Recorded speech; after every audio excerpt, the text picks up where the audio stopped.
Assalamualaikum warahmatullahi wabarakatuh. Salam sejahtera untuk kita semua. Kembali lagi di Iksapos Man Insan Cendia Sambas Podcast. Ya, pada bulan Agustus ini kita tidak pernah jauh atau nggak selalu identik dengan beberapa kata. Salah satunya ialah pemuda, perjuangan, kemerdekaan, dan bela negara. Nah, kita akan membahas mengenai yang namanya di hari 17 Agustus. Nah, di depan saya ini ada beberapa cowok, pria, yang pastinya nih cowok dan pria ini yang mengantarkan nama Man Insan Cendikia Sambas, mewakilkan salah satu siswa-siswinya di Paskibra tingkat provinsi. Selamat malam Bapak Hendro Wahyudi. Selamat malam Mbak Tika Swastika. Iya, ya betul, dan selamat malam juga Ben. Siap, Bu. Selamat malam, Bu. Ngantuk kah Ben? Siap, nggak ngantuk, Bu. Jangan panggil ibu di sini. Oh, Kakak ya. siap, Kakak. Oke, Pak Hendro, Ya. boleh menceritakan sebenarnya Pak Hendro di Man Insan Cendikia Sambas ini statusnya sebagai apa nih Pak? Di Man Insan Cendikia Sambas, saya selain sebagai guru pendidikan jasmani, olahraga dan kesehatan, saya juga diberikan amanah untuk membimbing ekstrakurikuler, yaitu Paskibraka, khusus untuk siswa yang bertugas mengibarkan bendera. Jadi tugasnya selain mengibarkan bendera, apalagi nih Pak? Paskibra itu apakah memang identik dengan pengibaran bendera? Ya, Paskibra itu memang satu kumpulan anak-anak muda yang dibuat memang khusus untuk membangun, khusus untuk mengibarkan bendera pada waktu 17 Agustus hari kemerdekaan itu. Ya berarti hanya setahun sekali, tapi Iya. persiapannya luar biasa ya Pak. Iya, Ya? persiapannya kalau setidaknya 2 minggu sebelum pengibaran itu mereka sudah dilatih Dilatih. secara intensif gitu. Oke, nah menarik sekali nih ya kalau berkaitan Bapak ini sebagai guru pembimbing. Ya. Boleh dong Pak ceritakan dulunya kenapa Bapak bisa punya background, bisa mampu mengajarkan anak didik Bapak menjadi paskibra gitu Pak? Saya sebenarnya apa ya? Dulu waktu SMP itu tidak tertarik sama sekali untuk mengikuti kegiatan-kegiatan yang seperti itu. Iya. Pramuka, gerak jalan apa itu tidak tertarik, tetapi di SMA itu banyak sekali kakak-kakak senior, kakak-kakak kelas itu yang mungkin melihat secara postur tubuh Iya. itu memenuhi syarat untuk masuk bergabung menjadi anggota Paskibraka. Maka ketika itu diajak untuk ikut ekstra di sekolah, tapi alhamdulillah setelah mengikuti itu kita lulus seleksi menjadi seorang Paskibraka itu. Dari tak terniat menjadi niat ya Pak? Ya, mungkin ada juga faktor takdir kali ya. Wah. Gitu ya. Iya, memang ya. Ada faktor takdir yang memang awalnya dari SMP, SD itu tidak tertarik sama sekali. Dulu SMP tinggi Bapak berapa Pak? SMP itu terakhir kelas 3 itu mau masuk SMA itu 163 saja. Oh, Wah, jadi SMA itu naiknya agak lumayan banyak kan. langsung banyak ya? Ya itu tadi ada pengaruh faktor takdir di situ. Takdir Jadi juga ya, naiknya lumayan tuh. Sekarang 173. Jadi berapa itu naiknya tuh? Banyak kan. 10 cm Ya, ada nih 10 Dato. cm. Kenapa sih Pak paskibra harus identik dengan tinggi badan gitu? Pemuda itu kalau tinggi itu mungkin ya, mungkin itu kan gagah sekali gitu ya. Oh, iya. Jadi kalau membawa bendera pusaka yang besar dengan tubuh yang tinggi, tegap itu kan seimbang. Gagahnya itu nampak. Kalau anaknya kecil-kecil kan agak apa ya? Agak gimana gitu, kurang pas lah gitu. Walaupun tinggi itu hanya syarat saja. Syarat begitu. Oke, nih Ben, kan kamu kan dididik dengan Pak Hendro nih. Iya, Bu. Berapa lama waktu persiapan kamu untuk mengikuti seleksi paskibra? Dulu saya pas mau seleksi tingkat kecamatan, kurang lebih saya cuma persiapan diri saya ini cuma 3 hari ya. 3 hari? 3 hari. Masya Allah, memang Terus, takdir Pak, betul iya, ya? takdir. Boleh jadi juga seperti Bener. itu ya. Terus saya lolos di seleksi tingkat kecamatan. Saya waktu itu di peringkat 5 di Oke. kecamatan. Nggak ada persiapan sama sekali. Ya. PBB saya masih belum siap, fisik saya masih belum siap. dalam waktu singkat 3 hari itu saya mempersiapkannya dengan Pak Hendro dan teman-teman yang lain yang ikut ekstrakurikuler Paskibra. Wah. Terus sekitar 3 hari setelah seleksi kecamatan tuh langsung seleksi kabupaten. Langsung ya? Iya, langsung seleksi kabupaten. Berapa lama tuh waktu dari seleksi kecamatan sama kabupaten? Kurang lebih 3 hari ya. Masya Allah, betul-betul. Ada faktor takdir. Ini di mau takdir situ. lagi ya, Takdir lagi-lagi itu takdir. ya. Terus nih, menarik nih. Jadi pas waktu itu seleksi tingkat kabupaten, Mm-mm. jumlah semuanya ikut seleksi itu 30 orang, kurang lebih 30 orang. Itu seluruh Kabupaten Sambas. Iya, seluruh kabupaten Kecamatan. Sambas. Yang di provinsi ya. Yang di kabupaten Sambas. Kabupaten. Seluruh kecamatan. Ya, seluruh Oke. kecamatan. 30. Terus Iya. apa saja tuh seleksinya tuh? Nah, itu seleksinya Heeh. yang pertama terutama tuh fisik kita. Oke. Push up, sit up, Mm-mm. lari, Terus? terus PBB, Mm-mm. anatomi tubuh, Anatomi tubuh tuh diapain tuh? diperiksa tangannya bengkok atau enggak, Diperiksa gitu ada ya? lecet atau enggak. Itu sangat disaring atau Kayak sensitif banget ya bagian Iya. anatomi tubuh itu kan? Oke. sangat berpengaruh besar. Hmm.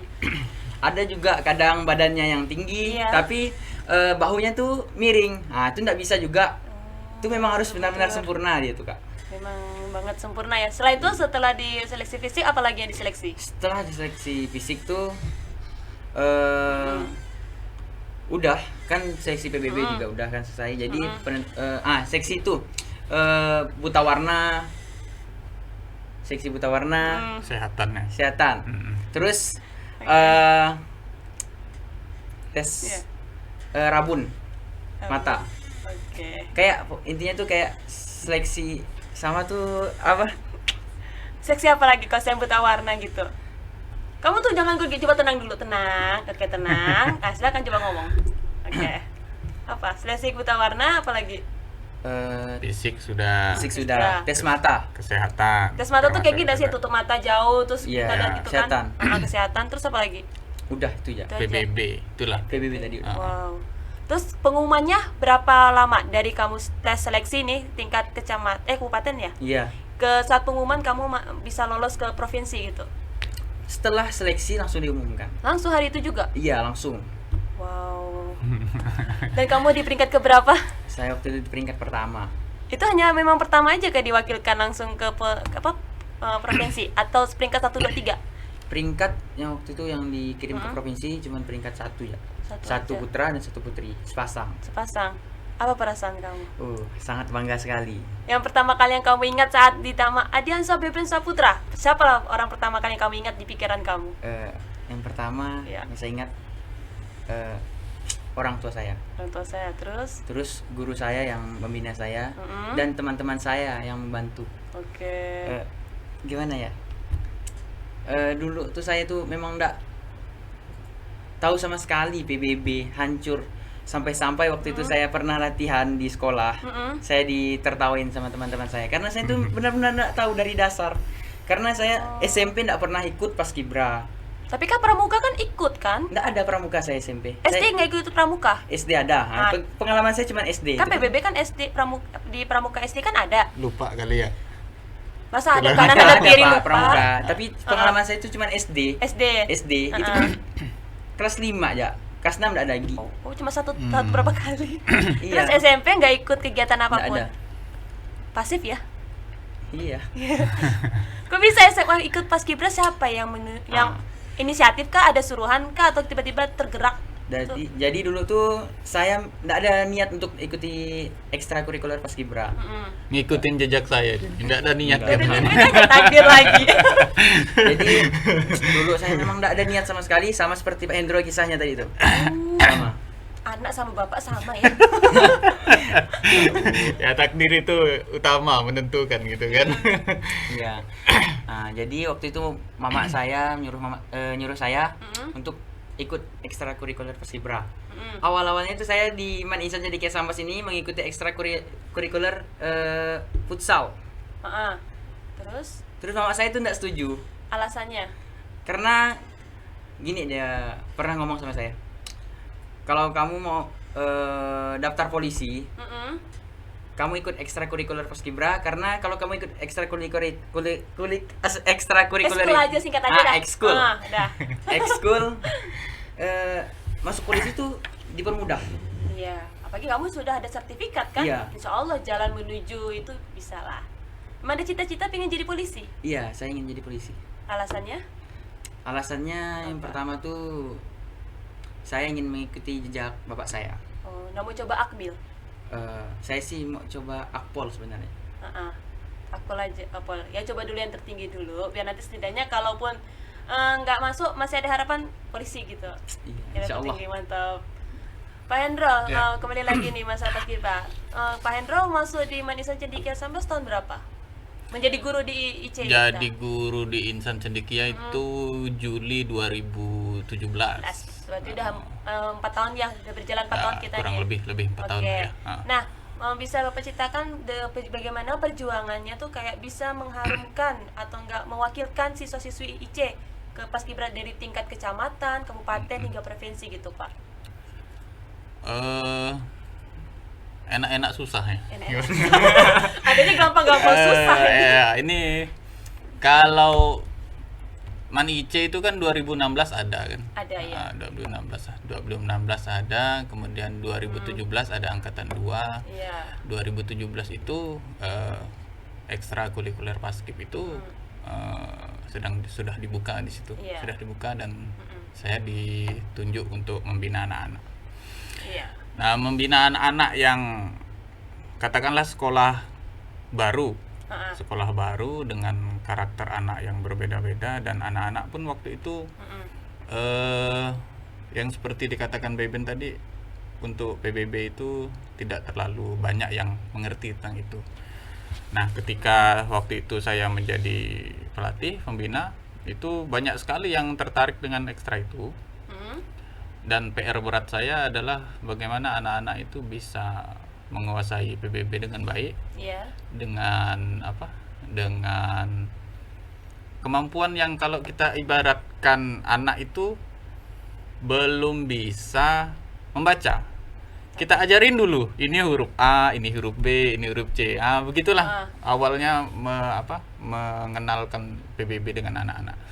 Tetapi ke tahun berikutnya, karena sudah ada kakak tingkatnya ini kan, Iya. jadi saya lebih merasa terbantu karena sudah ada kakak-kakak seniornya, yang jadi perjalanan di situ yang awalnya itu yang agak berat. Memang merintis tuh tidak mudah sih. Iya. Yang namanya merintis kan. Iya. Tapi ke sininya agak lebih mudah karena kakak-kakaknya apa yang saya sampaikan itu kan turun-turun saja. Iya. Turun terus, dan saya merasa terbantu. Kalau dulu mungkin saya sendiri, kalau sekarang saya sudah sangat terbantu dengan kakak-kakak kelasnya.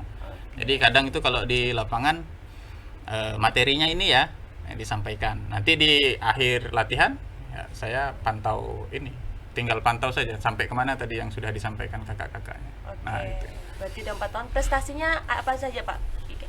Paskibra tuh. Paskibra itu waktu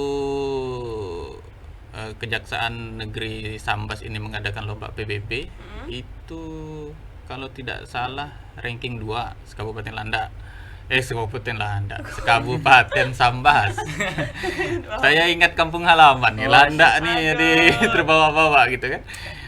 Juara 2 se-Kabupaten Sambas. Kemudian gerak jalan tahun berapa itu ya? 2000 berapa? Itu juara 3 juga se-Kabupaten Sambas. Kemudian lomba bela negara itu juara 2 umumnya. Waktu itu mau berangkat ke Sintang, tapi sudah masuk COVID. Iya. Jadi itu dibatalkan. Itu sedikit ya dikatakan prestasi anak-anak. Iya, betul, masuk prestasi Pak, walaupun anak-anak maksudnya dari tingkat kabupaten. Iya. Nah, untuk tingkat provinsi selain Beben ada nggak tahun-tahun sebelumnya yang mewakilkan gitu? Sebelum Beben kita hanya kirim di kabupaten saja, di tingkat kabupaten. Berarti Beben pertama ya? Iya. Masya Allah, Setiap Ben. tahun Takdir. setiap tahun mulai tahun 2018 apa ya? 2018 itu Iya. kita kirim setiap kabupaten, dan Beben ini itu orang yang pertama sampai ke provinsi untuk Paskibraka Manice itu. Ya tepuk tangan buat Beben dong. Ya, tepuk tangan untuk Insya Allah, terima kasih. Kamu nggak tepuk tangan untuk diri kamu sendiri? Masya Allah. Iya dong. Tunggu, Bapak bisa memilih Beben itu atas dasar apa? Apakah pertama lihat dari fisik dulu atau memang ada seleksi dari antar teman-temannya? Dasar pemilihan menjadi anggota Paskibraka itu kita merujuk dari juknis yang sudah dikirim dari pihak nasional. Datang ke provinsi, provinsi sampai ke kabupaten, kabupaten menyerahkan ke kecamatan, lalu kecamatan itu menyebarkan ke sekolah. Oke.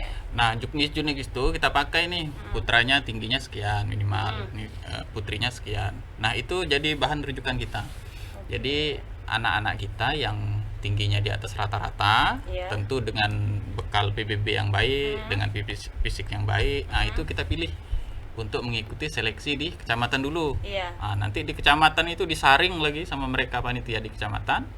Nah, nanti kalau lulus naiklah mereka di kabupaten tuh. Nah, di kabupaten itu waktu itu yang terjaring tuh kan waktu itu kirim 5 pasang. Ya kan? Iya. 5 pasang, 5 putra, 5 putri kita kirim. Iya. Nah, terjaring di kabupaten itu hanya 1 orang, Beben. Beben. Ya. Nah, seleksi langsung. Nah, terjaring 1 orang di kabupaten itu ditentukan siapa yang ranking pertama di kabupaten, itu yang akan menjadi paskibraka provinsi mewakili kecamatan Oke. Sambas. Ya. Beben terpilih jadi kabupaten dan ranking 1. Masalah. Nah, berangkatlah dia ke kabupaten, ke provinsi. Itu tahun depan masih bisa ikut lagi nggak sih? Kalau tahun depan gitu. Paskibraka Iya. itu sekali seumur hidup. Wah, Jadi langka tidak akan ya. terulang 2 kali. So, nggak boleh 2 kali Nggak gitu. boleh 2 kali. Supaya giliran buat ada di tingkatnya ya. Ya, generasi, makanya berkaitan dengan generasi kan. Kalau Beben terus yang berangkat, nanti adik-adiknya ndak punya kesempatan. Nah, kebagian deh. Iya sih. Nah nih Ben, kan kalau IC ini kan atau Manix ini kan suasana agamanya dapat nih. Nah, ada nggak sih apa ilmu yang Beben dapat selama di provinsi kemudian Beben terapkan di sini dengan teman-teman gitu? Ada nggak apa pengalaman-pengalaman Beben gitu berkaitan dengan agama dan pemuda lah gitu temanya? Sebelum ini sih belum ada karena saya baru datang juga. Heeh. Jadi belum sempat mengaplikasikan ilmu-ilmu yang saya dapat di provinsi ke Maninsan jadi kayak Sambas. Dan juga saya pun belum mengikuti ekstra paskibraka juga. Oke. Jadi belum bisa mengikuti belum bisa mengajarkan ilmu-ilmu yang saya dapat di tingkat provinsi itu kepada adik-adik saya di sini. Oke. Oke lah. Terus kemudian nah, ini ada beberapa pertanyaan nih. Boleh dua-duanya atau salah satu? Nih. Ya, boleh dua-duanya, boleh Bedanya gantian. satu ya. Mana Iya. yang Oh ya. mana yang enak lah. Saya tuh tiba-tiba mendapatkan literasi atau informasi ini Pak Hendro ini orangnya romantis ya. Oh, gitu ya. Iya. Kata siapa sih ya? Saya nggak tahu dari siapa. Soalnya Pak Hendro ini banyak mengirimkan puisi-puisi. Wah, Asik. pasti istrinya senang sekali itu. Istri Pak udah ada istri Pak. Oh. istri saya itu baru 1, Bu. Cukup. Ya, anaknya udah 2, Iya, tapi Pak. istrinya baru 1. Cukup ya. Dari sana. Insya Allah. Oke. Kok bisa puisi nih Pak? Sebelum kita bertanya serius, puisi dapat bakat dari siapa tuh Pak?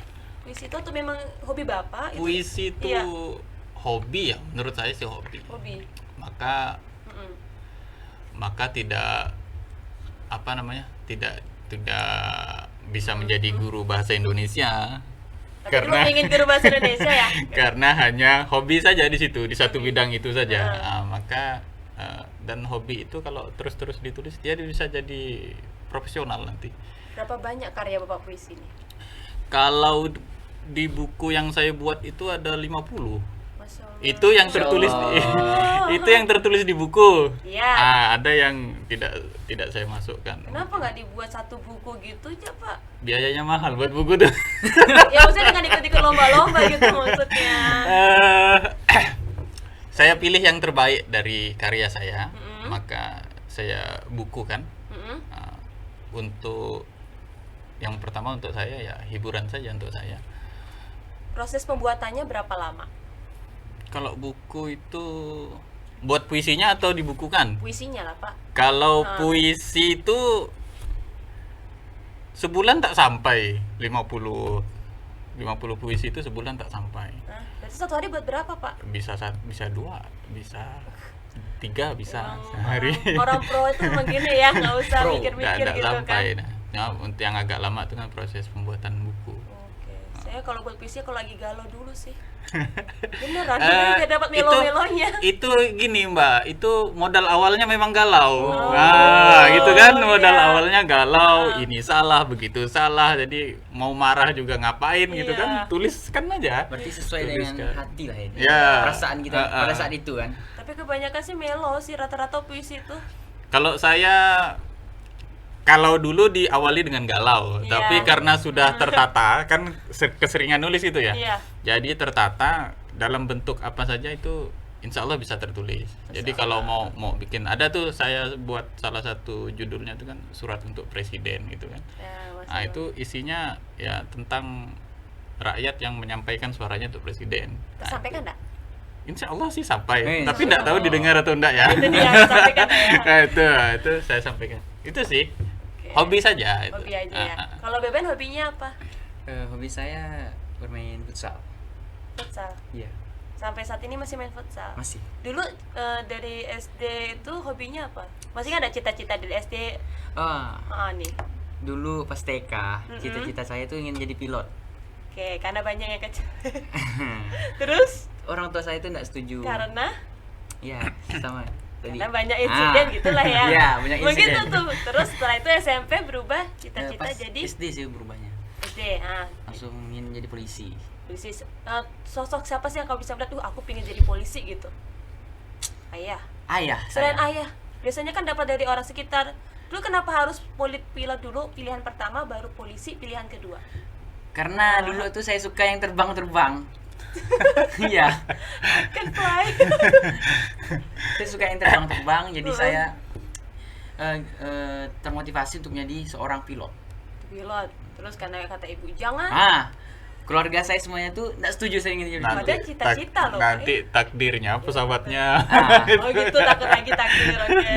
Iya. Terus jadi polisi sampai sekarang. Iya, Kalau seandainya nih rezeki kamu bukan di polisi, mau jadi apa? mungkin saya jadi pengusaha. Pengusaha.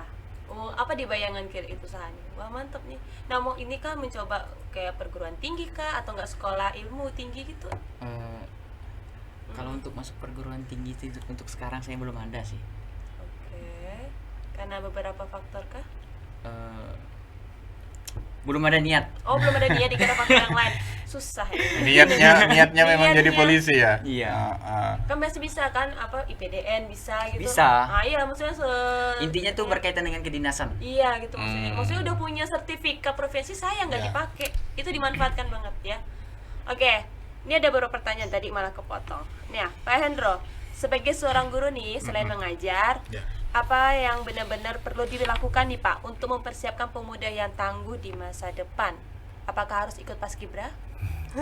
Itu salah satu bentuk sih. Bentuknya gimana nih Pak? Tapi ada beberapa hal yang harus diberikan kepada peserta didik, Iya. anak-anak muda sekarang itu kan. Kalau kita berprofesi sebagai guru sekarang, setidaknya yang pertama itu anak-anak itu harus benar-benar ditanamkan nilai-nilai agama dulu kepada mereka. Iya. Menanamkan nilai-nilai agama ini kan tidak mesti guru agama. Enggak, Artinya guru agama itu mungkin menyampaikan tentang hukum-hukum agama gitu kan. Tetapi siapa saja gurunya, guru geografi, guru sejarah, guru matematika, guru PJOK, guru kesenian. Nah, semuanya itu harus benar-benar menanamkan ilmu agama. Mengapa agama? Agama itu mengenalkan kita dengan Tuhannya. Iya. Kalau anak-anak itu sudah kenal Tuhannya, lalu dia takut dengan Tuhannya, maka tindak lakunya ke depan dia akan berkiblat dengan Tuhannya. Jadi dia tidak mudah melakukan pelanggaran. Kalau dia jadi polisi Iya. yang takut dengan Tuhannya, Oke. bukan polisi yang takut dengan atasannya. Iya. Nah, gitu ya. Kalau Iya. dia jadi pejabat yang takut dengan Tuhannya, bukan yang takut dengan atasannya juga. Berarti iman lah ya paling penting ya. Ya, iman. Oke. Itu satu lah ya, faktor. Yang kedua, guru itu harus menyampaikan motivasi kepada peserta didik supaya anak-anak itu terpacu untuk belajar, untuk menjadi generasi yang baik. Motivasi itu penting sekali untuk anak-anak itu. Kemudian yang ketiga apa ya? Yang ketiga itu menjadi contoh yang inspirasi. Menjadi contoh itu ada orang berkata menyuruh itu mudah, tapi menjadi contoh itu susah gitu kan. Iya. Tetapi ada yang susah lagi, Apa, tidak hanya menjadi contoh, tetapi menjadi contoh yang menginspirasi. Itu mudah sekali. Kita tuh kadang menjadi contoh, Iya. tetapi belum tentu jadi inspirasi untuk anak-anak. Kamu Contoh niru aja. ya? Ya kan, kita kan hanya meniru gitu kan. saja sih, betul. Nah, kan ada beberapa siswa tuh yang suka melihat bahkan meniru karakter gurunya. Iya, Nah, guru-guru ini tegas nih, disiplin nih. Saya harus tiru itu. Nah, itu Iya. inspirasi kan. Nanti kalau dia besar, dia jadi orang, dia meniru gurunya itu dengan gaya disiplinnya, dengan gaya tegasnya. Ah, itu susah memang. Saya kira hal yang itu penting, agama, motivasi dan menjadi contoh yang menginspirasi. Itu sangat penting Inspirasi sekali. lah ya. Nah, mengingat inspirasi nih, ada nggak Pak pembelajaran sebelum Bapak guru-guru yang dulu lah di waktu kita belajar dari SD, SMP sampai kuliah yang membekas hingga sekarang kemudian Bapak turunkan ke siswa? Saya pikir semua guru yang pernah mendidik saya, mengajarkan saya di sekolah itu semuanya berpengaruh ke saya. Tapi kalau ditanya yang paling berkesan gitu, Iya. yang mungkin sekarang membentuk karakter saya ya. Dulu itu tadi di awal sudah saya sampaikan. Dulu itu SMP itu saya kan tidak suka tadi itu kegiatan gerak jalan, apalagi dulu tuh masih keren-kerennya senam poco-poco. Iya. Ya, zaman Apa saya SMP itu ya. Saya SD. Senam poco-poco. Jadi ada kegiatan, ada suatu ketika itu kegiatan 17 Agustus itu ikut gerak jalan tuh, ada lomba gerak jalan kan. Saya kan enggak suka tuh ikut gerak jalan tuh enggak suka. Dipaksa tuh sama salah satu guru saya itu. Nah, dipaksa. Jadi saya mengikuti kegiatan gerak jalan itu, tanding, ikut saya, tapi dengan ekspresi wajah yang tidak senang. Keikhlasan. Nah, tidak ikhlas gitu Keikhlasan ya. gitu. Nah, dengan guru itu pun, dengan guru saya itu yang Iya. itu saya apa ya? Kalau ketemu beliau di simpangan kelas apa itu, saya tak mau menyapa. Jangan ditiru, Ben. Ini nggak boleh ditiru. saya tidak mau menyapa, artinya waktu itu saya tuh tidak mau ikut, Iya. tapi dipaksa. Saya merasa kebebasan saya itu dipaksa gitu kan, ditarik. terampas Ya, gitu, Pak. terampas gitu kan. Kenapa harus saya yang dipaksa gitu kan? Heeh. Itu berjalan saja terus. SMP kelas 3. SMP kelas 3 itu sudah agak lunak saya kan, sudah mulai ini. Dan juga di SMP itu kalau senam tuh saya enggak pernah ikut senam, enggak mau, sampai kan gerakan-gerakan senam tuh saya enggak mau. Beneran enggak mau. Kayaknya kualat. Nah, boleh jadi itu. Kualat. Nah, ini masalahnya nih. Nah, anehnya itu tadi yang saya bilang kan, masuk SMA tuh kalau dulu saya enggak mau ikut gerak jalan apa Iya. tuh. SMA bisa jadi seorang paskibraka. Dan ketika kuliah pun mengambil PJOK. Masya Allah. Lalu jadi instruktur senam lagi kan, Kayak padahal kualat senam jadinya lari-lari. maksudnya. Nah, itu kalau sekarang tuh, kalau Iya. pas saya pulang ke daerah itu, kalau ketemu guru itu, sampai sekarang beliau itu ingat, saya masih membayangkan wajah cemberut kamu dulu katanya kan. Nah, boleh jadi profesi saya sekarang itu doa dari beliau. Masya Allah. Yang saya ingat itu beliau itu tak pernah marah. Nah, jadi dan itu harus ditiru guru-guru sekarang termasuk saya gitu kan. Iya, saya nggak Jadi pernah lihat Bapak marah. anak itu bandelnya seperti apa itu kan. Sabar, doakan saja terus, maka Iya. doa itu penting kan. Doakan saja terus. Nah, jadinya saya ini kayak gini jadinya. Dan Bapak juga doakan untuk Beben. Ya, jadi Alhamdulillah. kalau Beben agak ini jangan dimarah-marah gitu, tapi dirangkul, Wah. Iya. doakan terus. Tidak hanya Beben, semuanya. Iya. Anak-anak kita yang mungkin mereka sedikit lalai, Iya. itu perlu kita ingatkan, kita doakan terus.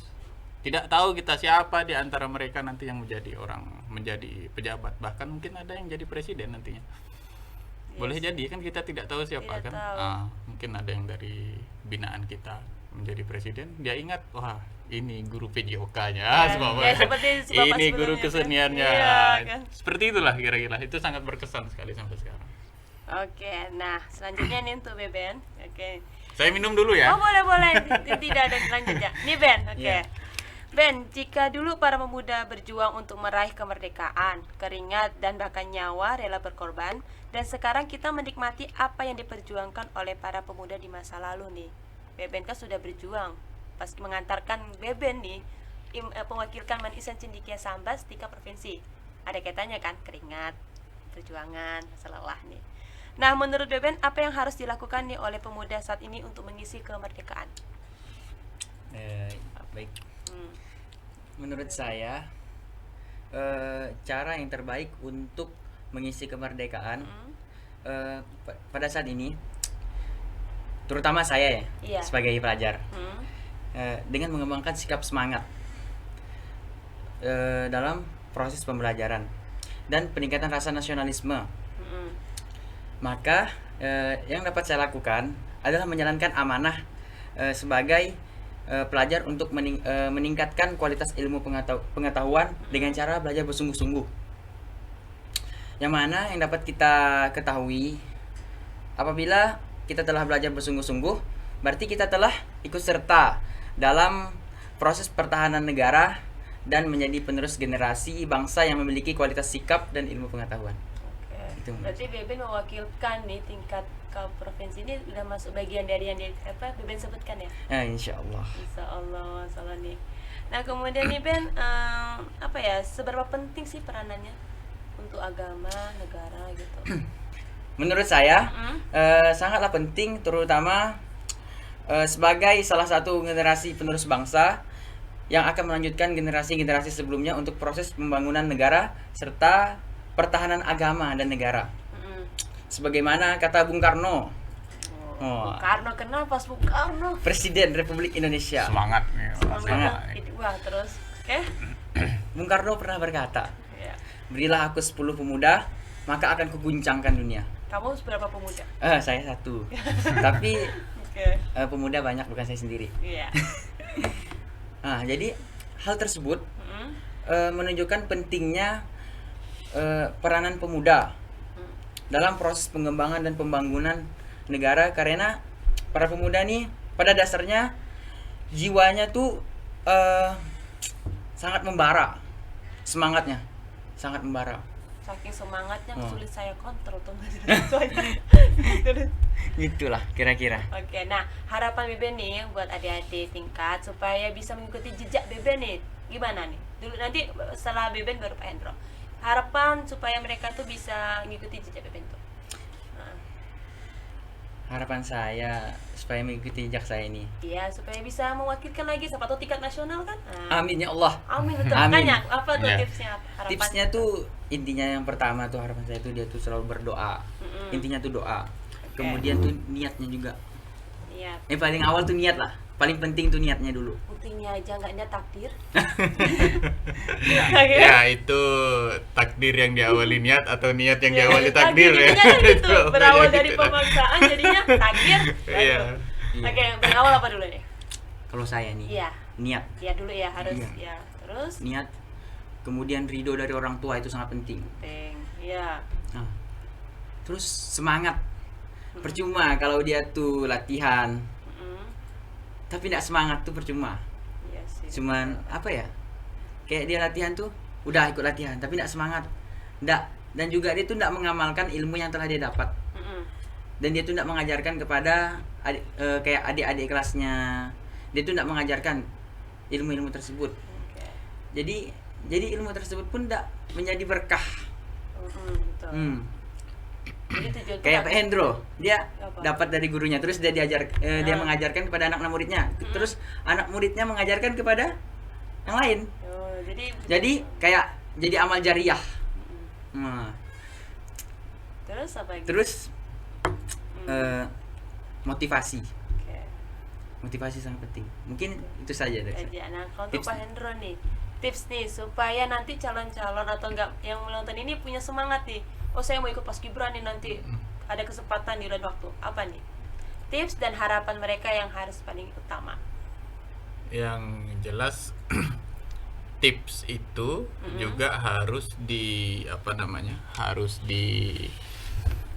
didampingkan dengan ketentuan-ketentuan dengan syarat-syarat.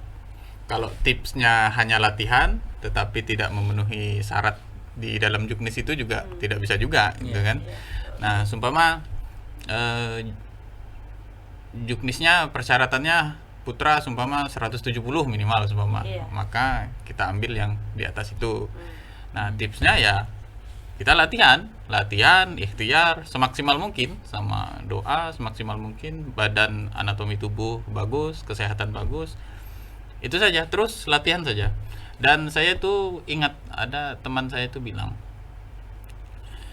kalau kita mengikuti suatu kompetisi itu terus saja melakukan yang benar. Walaupun boleh saja sesekali mungkin ada yang dicurangi atau apa. Itu kita jangan terpengaruh dengan itu. Terus saja kita melakukan yang benar. Karena yang benar itu nanti ada masanya, yang benar itu nanti akan benar-benar ditunjukkan kebenarannya itu. Nah, jadi saya ingat itu, maka tetap saja terus latihan, berdoa, terus latihan. Memang takdir itu memang pengaruh. Takdir itu memang pengaruh. Nah, kalau kita sudah latihan maksimal, udah ikhtiar maksimal, kemudian sudah doanya, sudah tahajudnya, sudah luar biasa lagi, doa orang tua sudah, tetapi kita tidak ditakdirkan untuk jadi, maka itu kuasa di luar kuasa kita lagi. Nah, kita kan hanya berusaha saja, yang menentukan yang punya hidup ini. Itu saja sih. Itu tuh harapannya nih supaya pemudanya gimana? Itu kan tips harapannya, Pak. Harapannya pemuda itu harus mengisi hari-harinya dengan hal-hal yang bermanfaat dalam bidangnya masing-masing. Ya, kalau dia pelajar, maka belajarlah sungguh-sungguh. Kalau dia mahasiswa, belajarlah sungguh-sungguh supaya nanti generasi kedepannya itu negara kita akan kuat dengan pemuda-pemuda yang hebat. Nah, itu saja. Baiklah sahabat Maniksa, kali ini kita akan menyaksikan video 17 Agustus tahun 2021 yang dipimpin langsung oleh Pak Hendro Wahyudi. Check it out.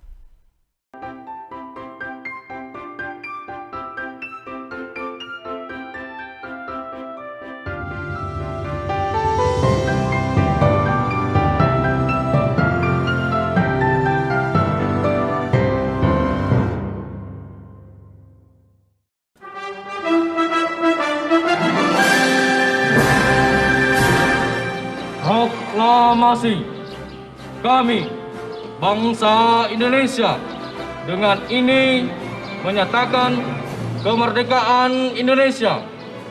Hal-hal yang mengenai pemindahan kekuasaan dan lain-lain diselenggarakan dengan cara seksama dan dalam tempo yang sesingkat-singkatnya. Jakarta, 17 Agustus 1945. Atas nama bangsa Indonesia, Soekarno-Hatta.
Ya, kemarin kan Bapak kan sempat diberi kesempatan nih menjadi pemimpin upacara 17 Agustus ya. Wah, malu juga nih.